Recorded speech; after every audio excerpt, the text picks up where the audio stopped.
Good evening, and welcome back to Shadow Storyteller. If you enjoy true horror stories to listen to before sleep, don't forget to subscribe, like this video, and leave a comment below. Your support helps keep these dark stories alive.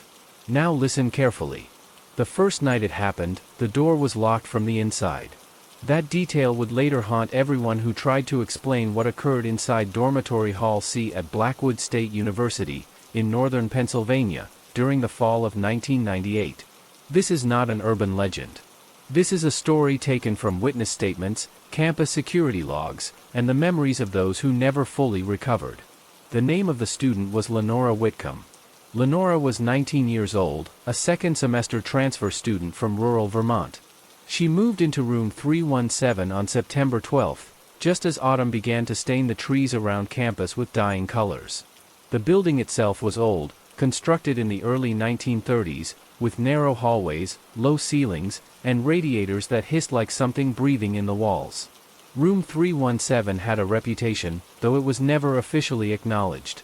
Students requested transfers after staying only a few weeks. Some complained of insomnia. Others reported panic attacks, unexplained dread, or the constant feeling of being watched.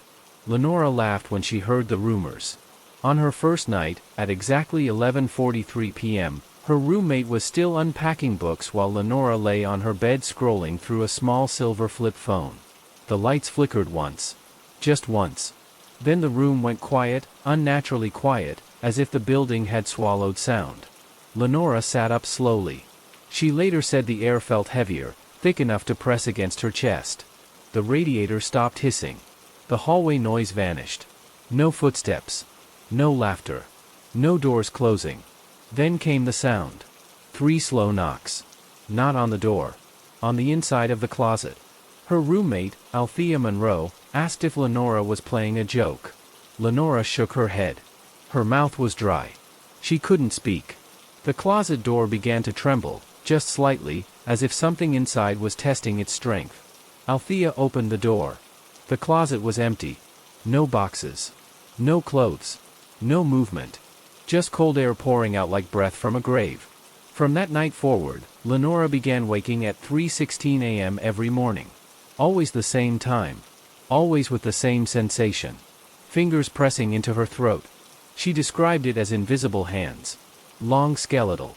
Cold enough to burn. Her body would freeze, pinned to the mattress, while something whispered directly into her ear. Not words. More like broken breathing, wet and deliberate, filled with hunger. Campus security logs show that on September 20th, Lenora placed her first call for help at 3:21 a.m. She told the dispatcher someone was in her room. Officers arrived within 4 minutes. The door was locked. Window sealed. Lenora was found on the floor with deep red marks around her neck. No fingerprints were found. By October, Lenora refused to sleep in the room. She stayed awake until exhaustion forced her eyes shut. When she did sleep, she screamed. Students on the floor below reported hearing footsteps running across the ceiling late at night, followed by the sound of furniture scraping violently. One witness, a resident advisor named Malcolm Pierce, stated he heard a woman crying inside room 317 when no one was assigned there during fall break. On October 31st, Halloween night, Lenora decided to record audio while she slept. She placed a small handheld recorder on her desk and locked the door. At 3:16 a.m., the recording captured something no one could explain. First, Lenora's breathing. Slow. Uneven. Then a second breath joined it. Deeper. Wet. Close to the microphone. A low voice followed, whispering her name again and again, each time more distorted, as if the mouth forming the sound was breaking apart. At 3:17 a.m., the sound of choking began. Security arrived too late. Lenora Whitcomb was pronounced dead at 3:42 a.m. The official cause was ruled as sudden cardiac failure due to extreme stress. But the autopsy revealed bruising beneath the skin of her throat, shaped like hands that were far too large to belong to any human. Room 317 was sealed the following year. Today, students still report hearing knocking from behind the walls when walking past Dormitory Hall C. Some say if you stop and listen at exactly 3:16 a.m., you can hear a girl gasping for air. Others say something else is breathing too. Waiting. And if you ever find yourself assigned a dorm room that no one else wants, remember this. Sometimes, you are not alone. Even when the door is locked. The university never released Lenora Whitcomb's audio recording to the public. Officially, it was classified as damaged evidence.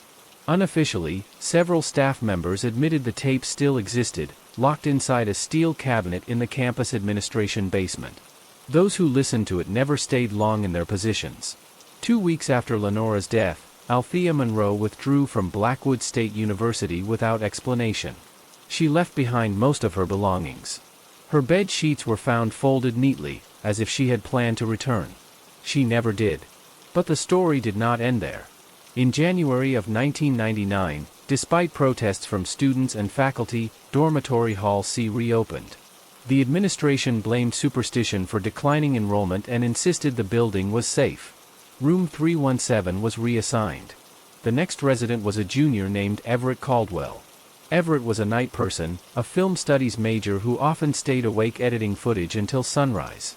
He believed ghosts were psychological projections, nothing more than fear feeding on imagination. When friends warned him about the room, he smirked and said old buildings made old noises. On his third night, at 3:16 a.m., Everett stopped believing that.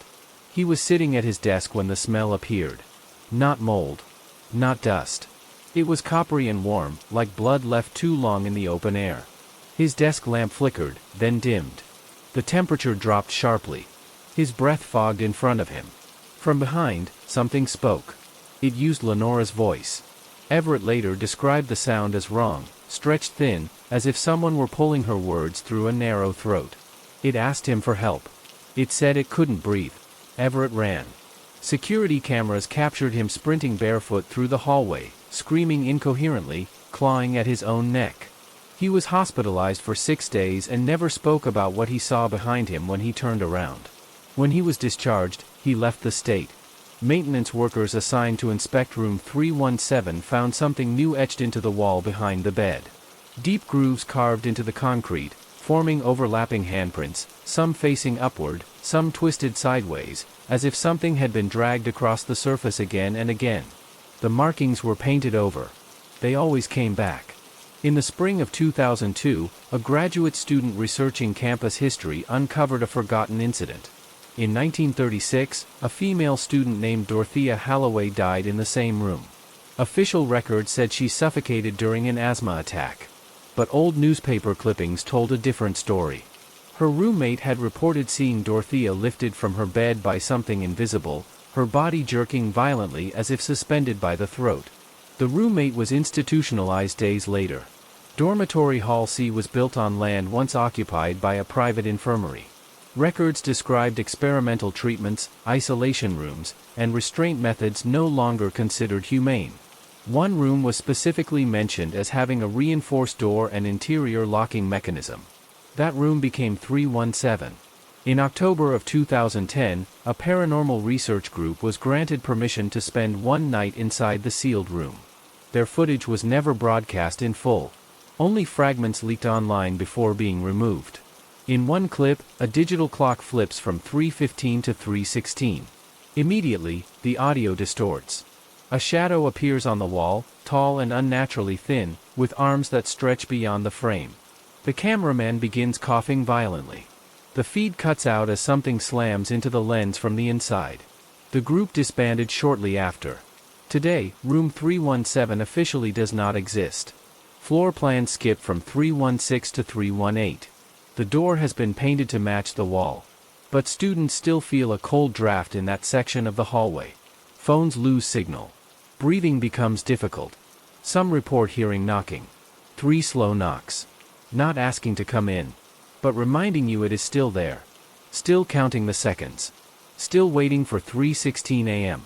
And if you wake up gasping for air in the middle of the night, with red marks forming around your throat, do not look toward the closet. Because whatever is trapped inside room 317 is no longer alone. And it has learned how to follow. After the hallway door to room 317 was painted over, the university believed the problem had been buried. Administrators told themselves that removing a number from a floor plan was enough to erase history. But buildings remember. Walls remember. And whatever had learned to breathe inside that room was no longer confined by paint or paperwork.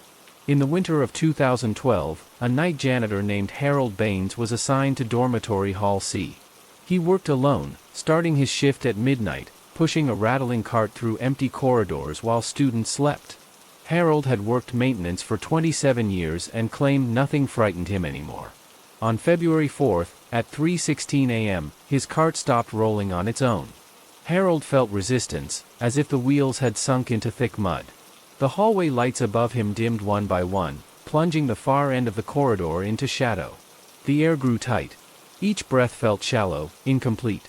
He noticed frost spreading across the wall where room 317 used to be. Then the wall began to bulge. Harold stepped back, heart pounding, watching as the surface pulsed inward and outward, like a chest struggling to inhale. A shape pressed from the other side. Fingers.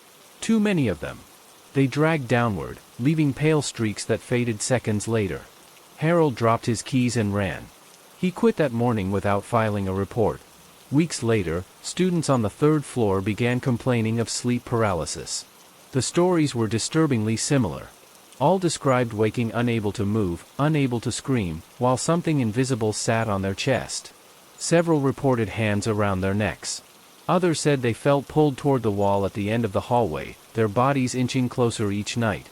One student, a sophomore named Quincy Rowe, claimed he woke to find himself standing upright against the painted wall, forehead pressed to the surface, his hands scratching at the paint until his nails bled. He said he heard breathing coming from inside the wall, slow and patient, matching his own. Campus health services attributed the incidents to stress. Then someone disappeared. On March 17, 2013, a resident named Tamsin Crowley failed to attend classes or respond to messages. Her roommate reported her missing after finding their shared room empty, bed untouched, phone charging on the desk. Security footage showed Tamsin walking down the third-floor hallway at 3:14 a.m. She stopped in front of the painted section of wall.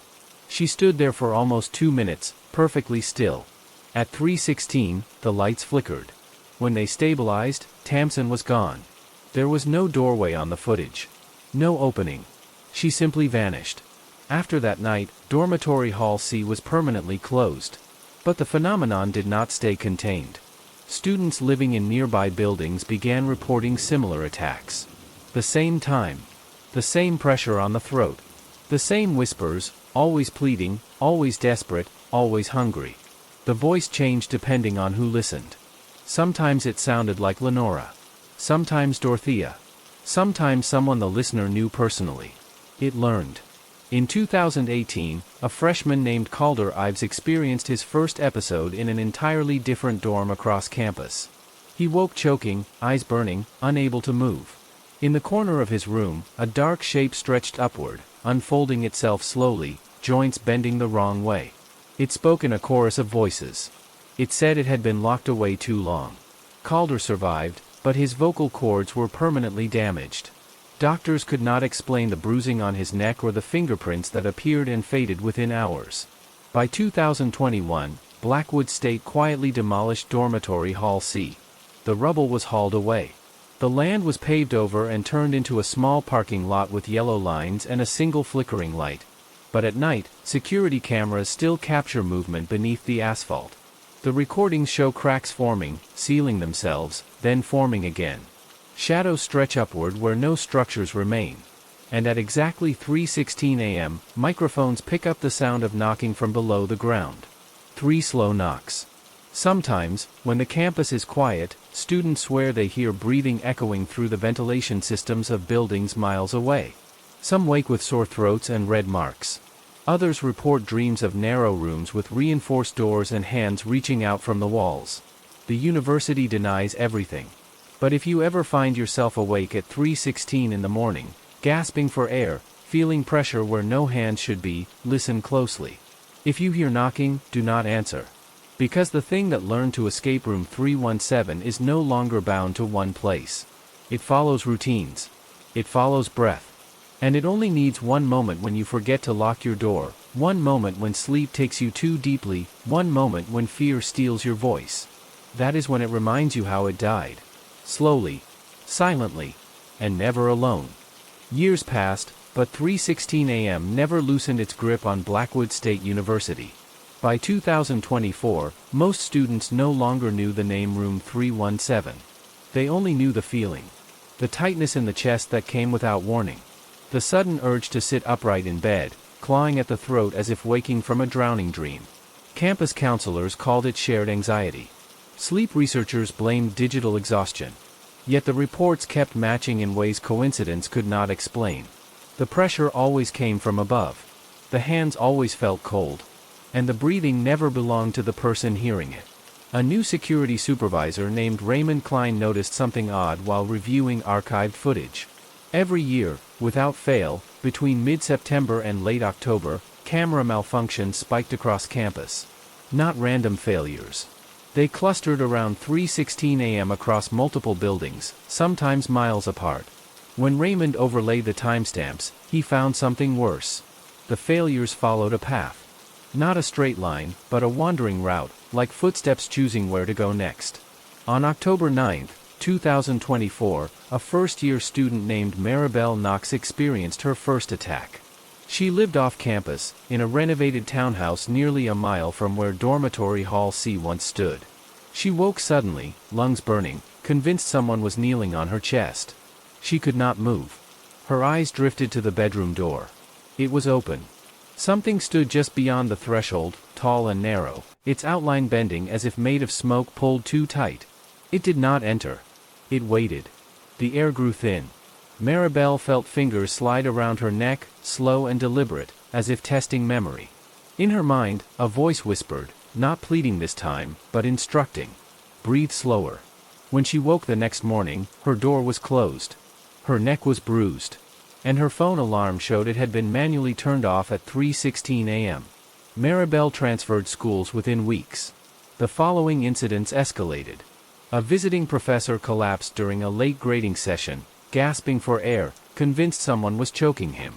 A campus tour guide fainted mid-sentence after hearing breathing directly behind her ear while standing alone. Even commuters reported waking in their own homes, far from campus, with red marks forming on their throats. The thing had learned distance. Then came the recording. A graduate student named Hollis Crane was studying acoustic anomalies for a thesis on infrasound and fear. He placed sensitive microphones across campus, including one near the parking lot where Dormitory Hall C once stood. He was not looking for ghosts. He was looking for frequencies too low to hear. On October 31, at 3:16 a.m., his equipment captured something no human throat should produce. It was breathing. But layered. Dozens of breaths overlapping, some shallow, some rattling, some ending abruptly as if cut short. Beneath them was another sound, faint but unmistakable. Knocking. Hollis listened to the audio exactly once. Afterward, he complained of tightness in his chest and a sensation of being followed. He reported seeing handprints appear on glass surfaces, then fade. Within days, he abandoned his research and erased most of his files. He missed one backup. That backup revealed a pattern buried inside the sound. It was counting. Not numbers. Seconds. As if marking time between breaths. As if waiting. On November 3, 2024, campus security responded to a call from the parking lot at 3:19 a.m. A student had been found unconscious beside a car, gasping, hands frozen at his throat. Tire marks circled the spot where he lay, but no vehicle had moved. When officers reviewed the footage, they saw shadows beneath the asphalt, shifting slowly, stretching upward toward the surface. The lot was closed the next morning. Construction crews were brought in weeks later to dig beneath the pavement. They found nothing but soil and fractured concrete. No foundations. No remains. No explanation for the cold air that rushed upward from the hole, carrying the faint smell of copper. That night, the breathing spread. Students across campus woke choking at the same moment. Fire alarms triggered without smoke. Doors slammed shut. Ventilation systems filled with the sound of labored inhaling, echoing through hallways and dorm rooms alike. One witness described the walls themselves moving, flexing inward as if trying to breathe. At exactly 3:16 a.m., the campus lost power. When the lights returned, every clock read 3:17. Blackwood State University closed early for winter break. Official statements cited infrastructure concerns. Unofficially, staff were instructed not to stay overnight. Security shifts were shortened. The campus went dark. But darkness did not stop it. In the weeks that followed, reports came from neighboring towns. From apartments. From highways. From people who had never set foot on campus. Always the same story. Waking unable to breathe. Feeling hands that were not there. Hearing a voice that no longer asked for help. It only reminded. It reminded them how it felt to suffocate. How long it took. How panic tastes when air refuses to come. Experts say trauma can echo across generations. That places can imprint memory onto those who pass through. But no theory explains why the bruises appear on skin.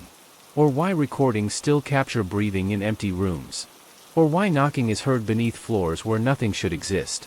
3 slow knocks. Not to enter. But to signal it has arrived. If you wake tonight and your chest feels heavy, do not count the seconds. Do not listen for breathing. And whatever you do, do not try to scream. Because it remembers what silence sounds like. And it is very patient. It has been holding its breath for a long time. Waiting for you to forget how to breathe. The first death outside the university occurred in a town called Ashford Hollow, 12 miles east of Blackwood State. It was November 12, 2024, just before dawn. A middle-aged man named Victor Harlan was found sitting upright in his recliner, eyes wide open, hands locked around his own throat. The television was still playing a late-night infomercial. The front door was locked. The windows were sealed. The house showed no sign of forced entry or struggle. But the walls told a different story. Investigators noticed faint streaks on the living room drywall, long pale lines that looked like something had pressed against the surface from the inside. The air inside the house was unnaturally cold, and several officers complained of shortness of breath while inside. Victor had never attended Blackwood State University. He had never worked there.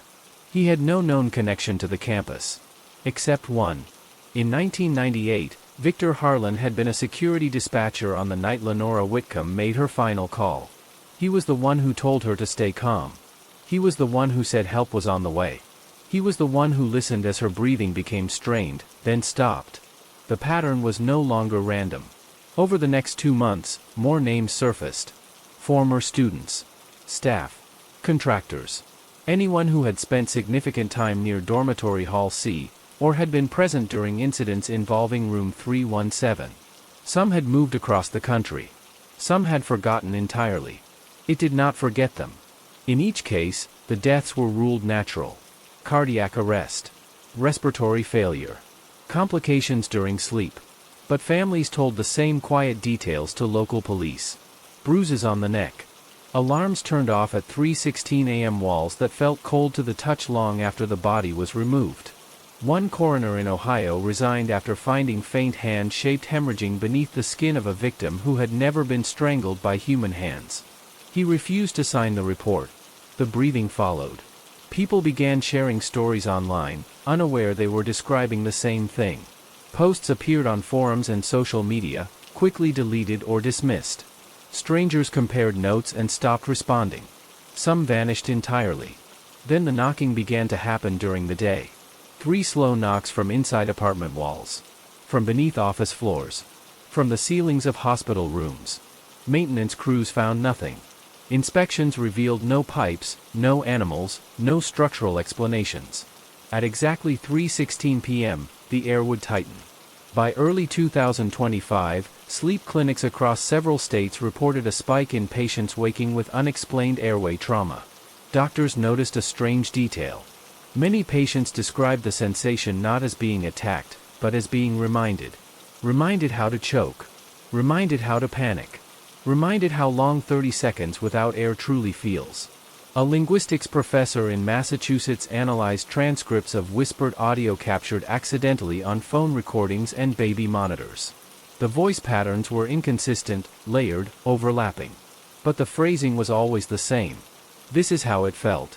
This is how long it took. Do you remember now? In February, a power outage struck Ashford Hollow at 3:16 a.m. Every resident reported the same dream. Being trapped in a narrow room. A door that would not open. Hands pressing in from every side. Walls that moved closer with each breath. When power returned, every digital clock read 3:17. Something had synchronized. Authorities quietly attempted to suppress discussion. News stories were buried. Keywords were filtered. But fear does not obey silence. It grows in it. A former Blackwood archivist, now retired, came forward anonymously. She revealed that room 317 had been sealed not once, but 3 times throughout the university's history. Each time after a death involving suffocation. Each time the problem returned, stronger and less contained. The final entry in her records chilled anyone who read it. The room does not kill. It teaches. It teaches what it feels like to die without air. It teaches slowly. It teaches together. In March, the first mass incident occurred. A late-night movie theater in a neighboring city was evacuated when dozens of patrons suddenly collapsed, coughing and clawing at their throats. Surveillance footage showed shadows stretching across the walls, bending toward the audience. The sound system picked up heavy breathing that was not part of the film. 3 people died. All 3 had attended Blackwood State at different points in their lives. Panic spread. People began sleeping with lights on. With doors open. With alarms set to avoid 316 entirely. Some refused to sleep at all. It did not matter. The thing no longer needed night. It moved through memory. Through shared fear. Through the echo of breath held too long. Researchers studying mass psychogenic illness proposed explanations. None could account for the bruises. None could explain the audio. None could explain why victims often whispered the same words before losing consciousness. It's here. On April 2, 2025, a child in Ashford Hollow asked her mother why the house was breathing. No one had taught her that word. That night, the mother woke at 3:16 a.m. unable to move. The ceiling above her rippled inward. She felt hands settle around her throat, gentle at first, almost instructive. A voice spoke, calm and patient. Not yet. Listen first. She survived. But she no longer sleeps.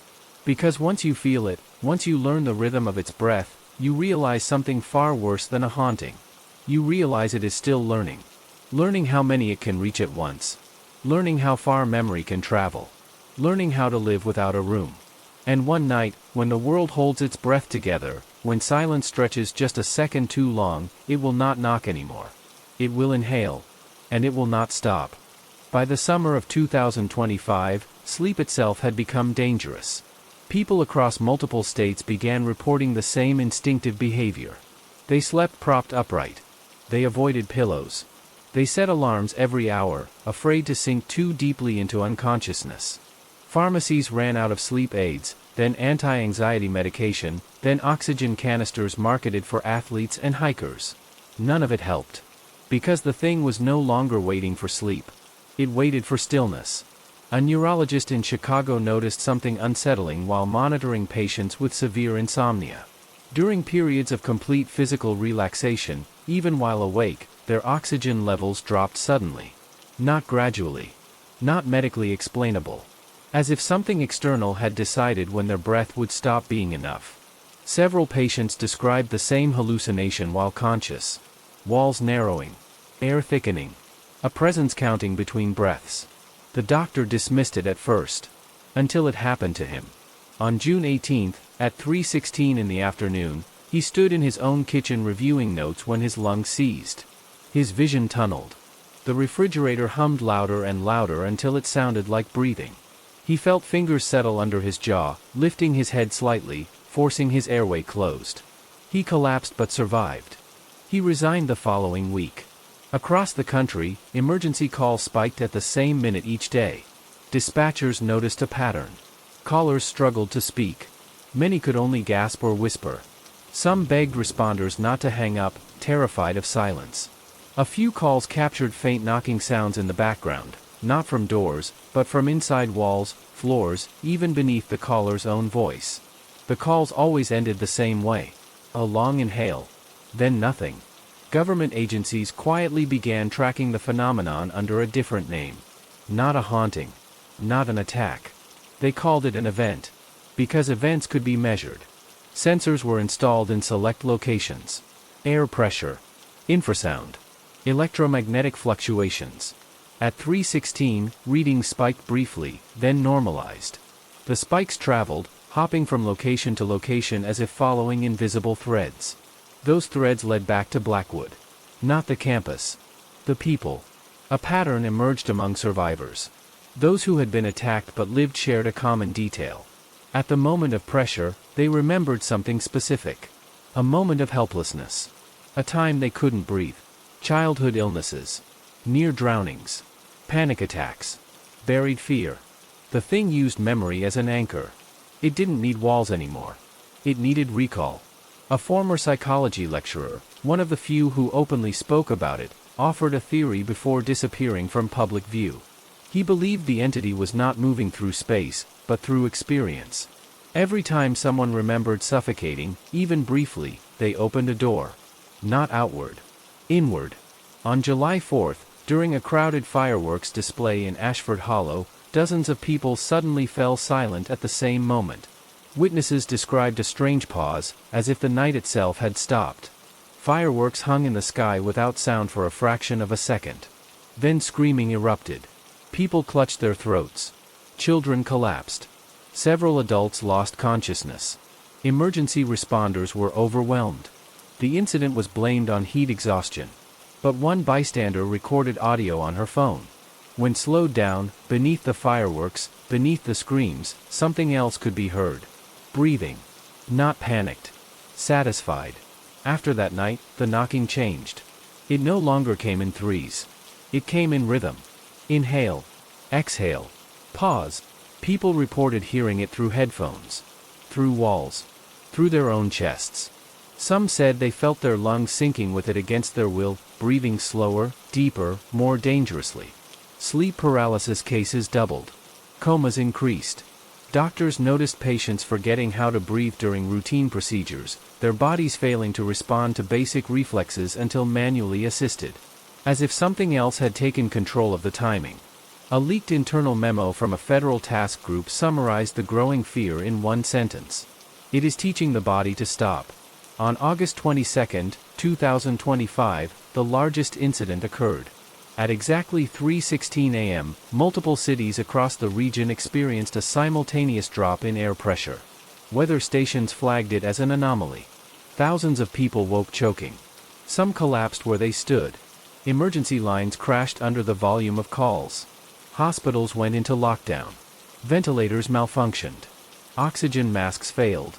Doctors described the horrifying sensation of watching patients try to inhale while nothing happened, as if the air itself had decided not to participate. In one hospital, a nurse screamed that the walls were moving. Security footage later showed nothing unusual. But the audio captured something else. A slow, deliberate breath. Followed by knocking. From inside the walls. Not everywhere. Only in rooms where someone had once been afraid they would suffocate. By morning, the death toll was in the hundreds. Authorities announced an investigation into environmental causes. But no toxin was found. No gas leak. No explanation. Only silence.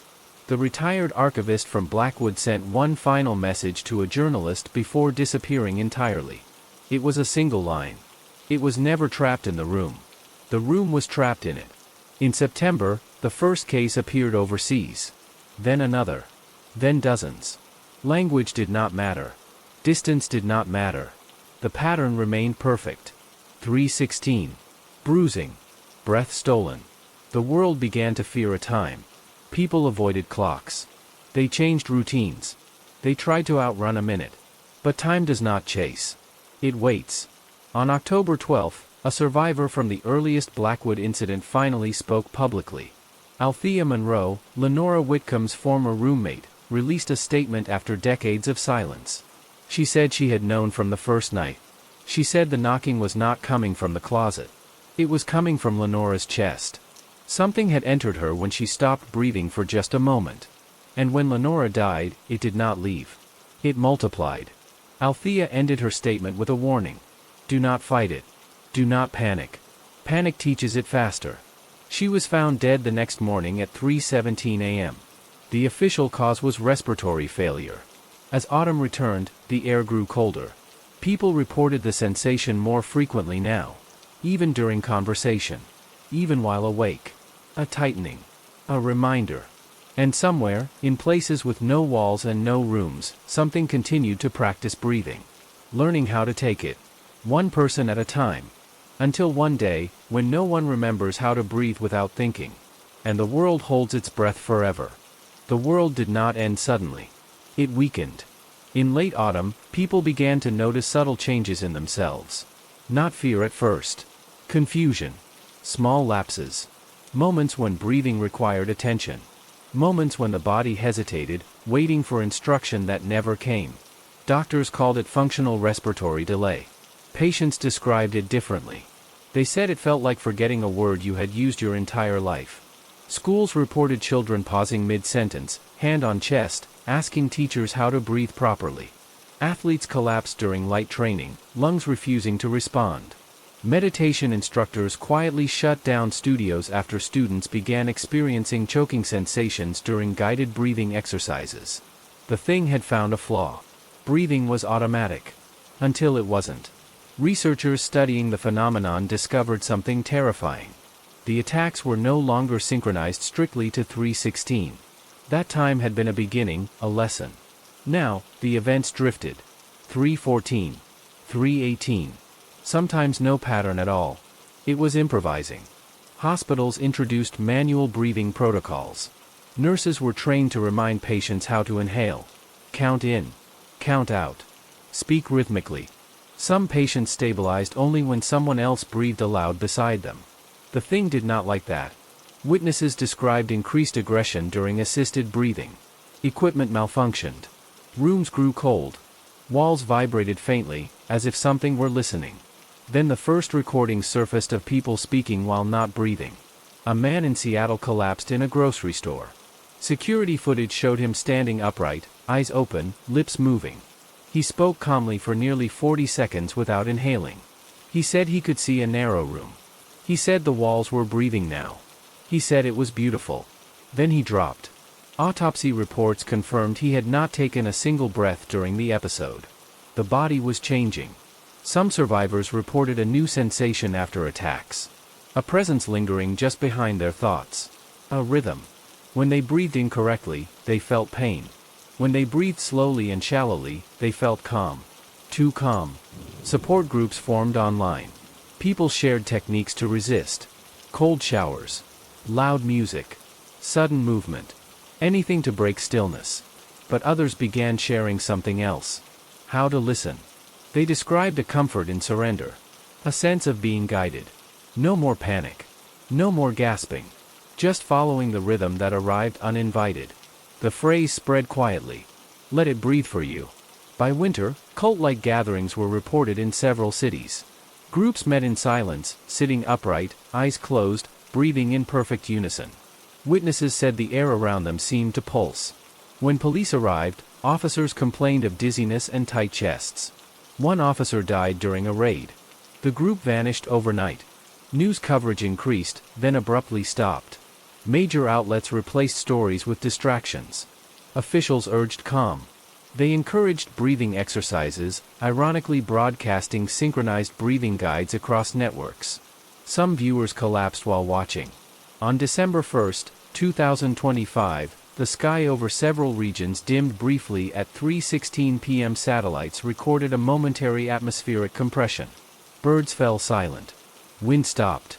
For one impossible second, the world felt smaller. Then sound returned. Those who felt it knew. It was practicing on a larger scale. A climatologist studying the data noticed something horrifying. The compression pattern resembled lung behavior. Expansion. Contraction. Pause. As if the planet itself had taken a breath. That night, emergency lines received calls from people convinced the air was running out. Some begged responders to remind them how to inhale. Others said they could feel the ground beneath them rising and falling. The phrase appeared again in whispered audio, in intercepted calls, in dreams reported across continents. Breathe with me.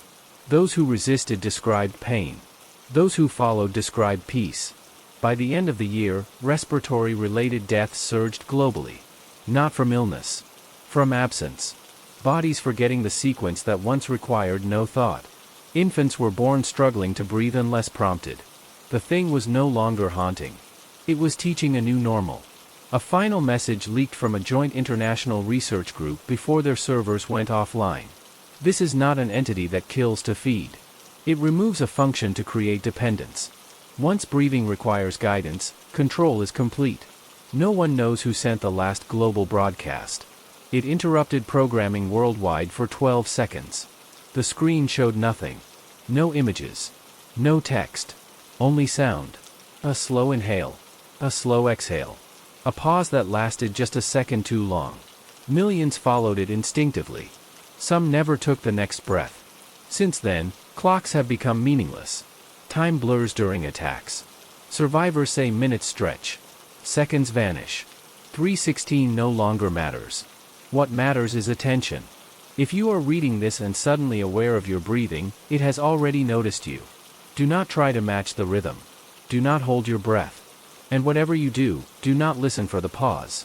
Because once you notice the silence between breaths, once you wait for it, something else is waiting too. Patient. Calm. Breathing for the world now. And one day soon, when the last automatic breath is forgotten, there will be no knocking. No warning. Just stillness. And a planet that finally exhales. For the last time. The first generation born after the change struggled the most. Doctors noticed it immediately. Newborns cried, but their lungs hesitated. Monitors showed delayed responses between brain signal and breath. Nurses learned to tap gently on tiny chests, whispering reminders, guiding air in and out until the rhythm returned. Some infants never learned. They called it congenital respiratory dissonance. Parents called it something else. They said their babies listened to something no one else could hear. As the years passed, humanity adapted in quiet, desperate ways. Schools taught breathing alongside reading. Children recited rhythms before lessons. Inhale. Exhale. Do not pause. Do not stop. Emergency breath guides were installed in public spaces like fire extinguishers once were. The world became loud with reminders. Yet silence kept finding cracks. People who grew too calm, too still, were the most vulnerable. Artists. Meditators. Swimmers. Anyone who trusted their body to remember what it once did without effort. The thing favored them. Researchers stopped calling it an entity. They called it a system. Something that had embedded itself into the biological process like a parasite that rewrote instinct. It did not need intent anymore. It functioned. Breathe with it, and it left you alone. Resist, and the pressure returned. The whispers changed tone over time. No longer desperate. No longer hungry. They became instructional. Gentle. Almost kind. Slow down. You are safe. Let go. People who followed the voice described a warmth spreading through their chest. A release. They stopped gasping. Stopped fearing the pause. Then they stopped breathing on their own. They sat quietly, eyes open, mouths relaxed, lungs moving only when guided. Machines could not keep them alive because nothing was technically wrong. The body waited. For permission. Entire wards filled with these patients. Doctors called them listeners. Families sat beside them, holding hands that still felt warm, watching chests rise and fall to a rhythm no one else could hear. Some families began to listen too. Cities changed architecture to fight it. Walls were reinforced. Corners softened. Narrow spaces widened.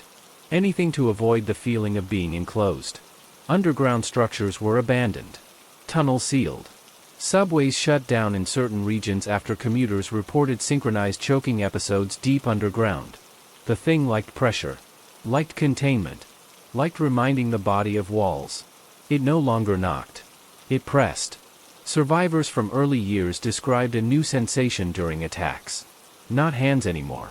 Entire surfaces. Floors rising. Ceilings lowering. The air itself thickening like invisible walls sliding inward. As if the world was becoming another room. Blackwood State University no longer existed.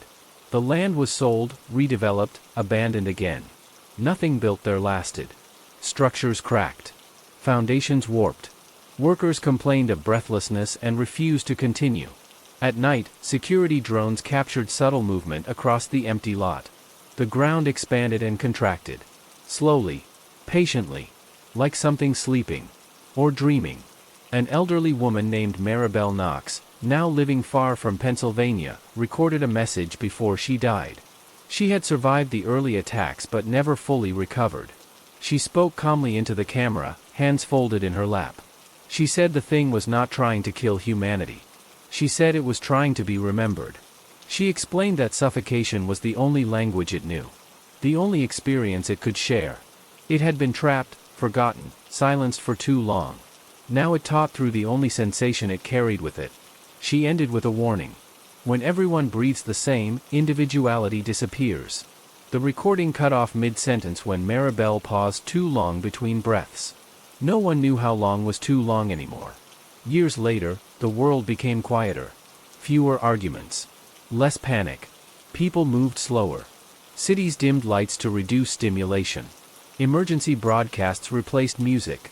Loud noises triggered respiratory events in large crowds. Calm became law. The thing thrived.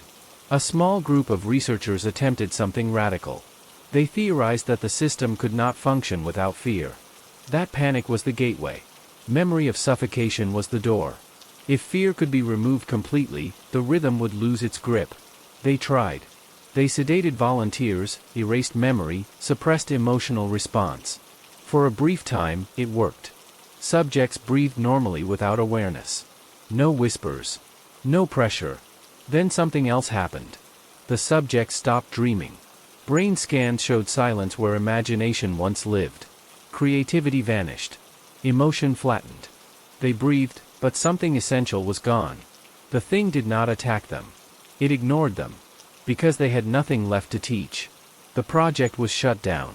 Humanity faced a choice it could not fully articulate. Breathe freely and risk forgetting. Or breathe correctly and lose something deeper. Most chose safety. Generations grew up never knowing automatic breath. They learned rhythm before language. They trusted guidance over instinct. They feared silence more than death. Stories of Room 317 faded into myth. Few remembered Lenora Whitcomb or Dorothea Holloway. Names lost meaning. But the sensation remained. On certain nights, when the world grew still and even the reminders paused, some people felt it again. A pressure. A narrowing. A memory that was not theirs. A room. A door that would not open. Hands teaching the body what happens when air is taken away. Those people often woke calm the next morning. Focused. Aligned. They said they felt closer to something. Closer to everyone. The final global incident happened quietly. No alarms. No broadcast. One night, billions of people paused at the same moment. Not choking. Not panicking. Just still. A shared hesitation. Then breathing resumed. Perfectly synchronized. From that day on, no one reported attacks. No more bruises. No more whispers. No more knocking. Doctors celebrated. Governments relaxed. Humanity believed it had survived. But survivors noticed something else. When standing in a crowd, they could feel others breathing. Not hear it. Feel it. Like pressure changes. Like waves moving through air. Individual rhythm was gone. The world breathed as one. And somewhere, in the silence between inhale and exhale, something finally rested. Not trapped. Not hungry. Complete. Because it no longer needed to knock. It had become the breath itself. And as long as something is breathing for you, you never truly live. You are simply being kept. For a while, the absence of fear felt like peace. Cities moved in quiet coordination. Public spaces pulsed with the same gentle rise and fall. Traffic slowed naturally, as if guided by an invisible conductor. Arguments faded, not because people agreed, but because emotion no longer surged fast enough to interrupt the shared rhythm. People said the world finally felt calm. But calm is not the same as alive. The first signs were small and easy to dismiss. Writers complained of blank pages. Musicians reported hearing only a single note in their minds, endlessly sustained. Painters filled canvases with empty space, unable to imagine edges. Dreams changed. They became identical. Across continents, people described the same dream when they woke. A vast, dim room with no corners. Walls that curved inward endlessly. No doors. No ceiling. Just the sensation of breathing happening somewhere else. They woke rested, but hollow. Children born into this era learned quickly that silence was dangerous. Not loud silence, but internal silence. Teachers warned them not to linger between breaths. Not to experiment. Not to hold air just to see what happened. A few did anyway. They were called interrupters. Interrupters were rare, and often young. Teenagers who felt an ache they could not name. An urge to break rhythm. To gasp. To laugh uncontrollably. To scream. Most were corrected gently. Guided back into sync. Some resisted. In a small coastal town, a boy named Ilias Mercer stopped breathing on purpose for as long as he could. He said he wanted to feel what his body remembered. He collapsed but survived. When he woke, he described something new. He said the walls were closer now. He said the room had noticed him. Doctors sedated him. The rhythm returned. He never spoke again, but he watched people carefully, as if waiting for something they could not see. As years passed, the interrupters began to disappear. Not die. Disappear. Their beds were empty. Their doors locked. Their homes unchanged. Sensors showed no anomalies. No pressure spikes. No events. They were simply gone. The shared breathing did not falter. Governments quietly stopped searching. Then, one night, a woman woke up alone. Her name was Rhea Calloway, a respiratory therapist by training, an interrupter by instinct. She lived on the outskirts of a city that had learned to move like a single organism. That night, she woke gasping, not because she was suffocating, but because she was breathing out of sync. She could feel it immediately. The world was breathing without her. The pressure returned, faint at first. Not crushing. Curious. Like fingers hovering just above skin. She stood up. The air resisted her movement, thick and elastic. With every step, she felt walls that were not there. The room around her subtly curved inward, no matter where she turned. She laughed. It was a harsh sound. Broken. Uncontrolled. The pressure increased. She remembered her training. Panic accelerates. Panic feeds. So she did something else. She inhaled sharply. Too sharply. The rhythm around her stuttered. Somewhere far away, millions of people paused without knowing why. A shared hesitation rippled across the planet like a skipped beat. Rhea felt it. She felt attention. Not anger. Interest. She spoke aloud, voice trembling but steady enough. I remember. The walls surged inward.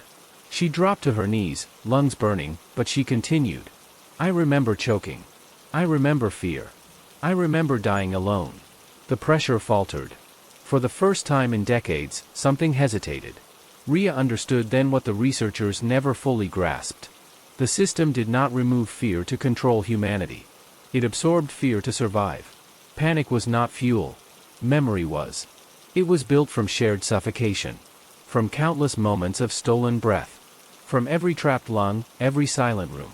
It was made of memory. And memory could be confronted. Rhea screamed. Not in panic. In defiance. She screamed until her throat tore and her lungs spasmed and the rhythm around her fractured. The room around her split, walls peeling back like wet paper. She saw it. Not a creature. A space. A vast compression of moments layered on top of each other. Dorm rooms. Hospital beds. Underground tunnels. Closets. Infirmary cells. Every place where breath had been taken. It was all still there. Still holding. Still remembering. Rhea inhaled deeply, painfully, deliberately, and held it. The system convulsed. Across the world, people gasped. Rhythm collapsed. Silence returned, raw and uncontrolled. Some panicked. Some cried. Some laughed hysterically. Breathing became individual again. The pressure vanished. Rhea exhaled. She died moments later. But the world did not stop breathing. Chaos followed. Emergency rooms flooded. Panic returned. People forgot the rhythm and struggled. Many died. Many survived. But something crucial had changed. The walls were gone. The system did not return.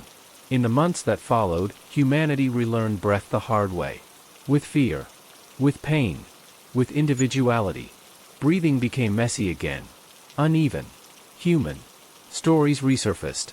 Room 317 was remembered. Lenora Whitcomb's name was spoken aloud for the first time in decades. Dorothea Holloway was written back into history. The interrupters returned. They said they had been inside something. Together. Waiting. Watching someone finally scream. Years later, a memorial was built where Blackwood State once stood. No walls. No roof. Just open air. At its center, a plaque read, "Here, breath was taken. Here, breath was returned." Visitors sometimes report feeling tight chests while standing there. Others feel nothing at all. But every so often, someone pauses too long between breaths and feels a familiar pressure brush past them.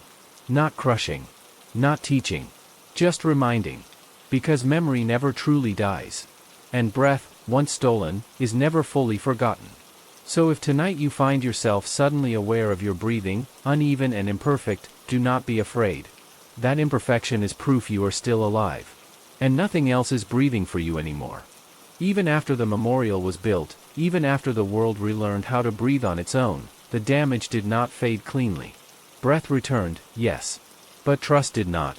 People no longer assumed the next inhale would come automatically. That certainty, once invisible, was gone forever. Every breath carried awareness. Every pause carried doubt. Humanity moved forward, but it limped. Doctors coined a new term. Residual breath anxiety. It described the sensation of waiting, unconsciously, for something else to take over. For guidance. For pressure. For permission. Many never shook it. Sleep became fractured again, but differently this time. Not from attacks, but from anticipation. People woke often, checking themselves. Inhaling deliberately. Counting. Listening to the silence between breaths, terrified it might stretch too long. Some swore they could still hear something else breathing nearby. The official explanation dismissed these reports as trauma echoes. Neural memory. A phantom reflex. But the evidence was never entirely clean. In abandoned hospitals, security cameras occasionally recorded doors opening and closing slowly, rhythmically, with no change in air pressure. In underground structures sealed decades earlier, workers reported sudden difficulty breathing, as if the space itself resisted their presence. And always, the sensation of walls. Not visible. Felt.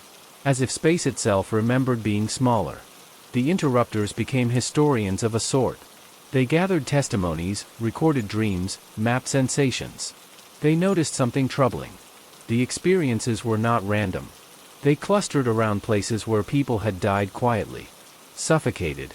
Smothered. Trapped without witnesses. Old nursing homes. Mine shafts. Forgotten shelters. Apartments where domestic violence had gone unreported. The thing had not vanished. It had fragmented. What once moved as a single system had broken into remnants, scattered wherever breath had been taken unfairly. Each remnant weak. Dormant. Waiting. They no longer controlled breath. But they remembered it. A woman in Nebraska reported waking in a motel room with the sensation of walls inching inward. She did not choke. She did not panic. She simply felt observed. When she turned on the light, the feeling vanished. But the room felt wrong afterward, like it had been disturbed. She checked out immediately. Later, records showed the motel had once been a private care facility. Several patients had died there during the night shift decades earlier. In New York, subway maintenance crews discovered an unused tunnel that was not on any map. The air inside was stale and heavy. Workers described feeling watched. One collapsed, clutching his chest, convinced the tunnel was breathing. They sealed it without inspection. Across the world, similar reports emerged. No deaths. No bruises. Just reminders. It was as if whatever remained could no longer act, only recall. And memory, once released, is difficult to contain. Then came the recordings. Old devices, long forgotten, began playing audio without power. Baby monitors. Tape recorders. Answering machines. Always the same sound. Always faint. Breathing. Not synchronized. Not commanding. Just present. Experts argued it was coincidence. Electrical residue. Environmental interference. But no explanation addressed why the recordings always occurred in places where someone had once died without air. Or why the breathing stopped when someone spoke aloud. In one case, a man heard it in his walls and shouted, "I remember you." The sound ceased instantly. That phrase spread quietly among those who believed. Not as a defense. As acknowledgement. The interrupters proposed a final theory.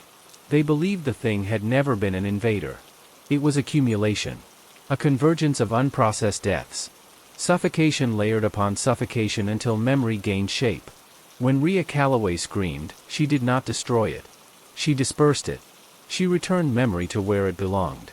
Individual. Local. Human. But memory lingers. That is its nature. Years passed. The world adjusted. Breathing returned to the background of life, though never fully automatic again. Children born after the collapse still learned to breathe deliberately, but without fear. They asked questions. They experimented. They laughed when holding their breath underwater. That laughter mattered. Then, on an ordinary night, a child in Pennsylvania asked her father a question that made his blood run cold. "Daddy, why does the room breathe when I stop?" He checked everything.